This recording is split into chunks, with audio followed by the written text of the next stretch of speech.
мо ба хонаҳои бегона намедароем. ин ҳам аз нигоҳи ахлоқӣ ва ҳам қонунӣ номумкин аст. сокинони Мариупол намехоҳанд ба хонаҳои холимондаи украиниҳое кӯчбанданд, ки замони ҷанг аз ин шаҳр фирор кардаанд. ин минтақаи шарқии Украинаро Русия дар оғози ҷанг бомбборон карда буд. аксари сокинон бесарпаноҳ мондаанд. Путин ба онҳо ваъдаи хонаи нав дода буд, аммо ҳоло мардумро маҷбур доранд, ки дар хонаҳои холимондаи сокинони дигар зиндагӣ кунанд. ин хонаҳои мариуполиҳои мо ҳастанд, ки дар пайи амалиёти ҷангӣ шаҳрро тарк карданд. хонаҳои навбунёдро, ки шуморашон зиёд нест, русиягиҳо харидорӣ кардаанд. украиниҳо тавони молии хариди хона ва ё гирифтани ипотекаро надоштаанд.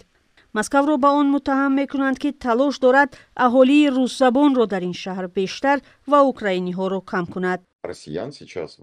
ин натиҷаи сиёсати огоҳонаи омезиш ё иваз кардани аҳолӣ аст.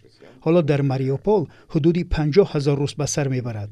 вале дасти кам ҳамин 50 000 рус ҳам барои гирифтани ипотека дархост хоҳанд дод. Владимир Путин хонаҳои холиро бесоҳиб эълон кард. дар шаҳр 5000 хонаи холӣ аст. мақомоти маҳаллӣ бояд онҳоро нигаҳ надоранд ва ба одамон тақсим кунанд. ин дар ҳолест, ки соҳибони хонаҳои холӣ метавонанд ҳар лаҳза баргарданд. бархе аз сокинон кӯшиш доранд хонаҳои валангоршудаи худро таъмир кунанд, аммо мегӯянд бинокорони боэътимод каманд. бубинед бачаҳо, инҷо коғаз аст. дар ҳамин ҳол дар Москав русҳоро ба он ташвиқ доранд, ки ба Мариупол кӯчбанданд.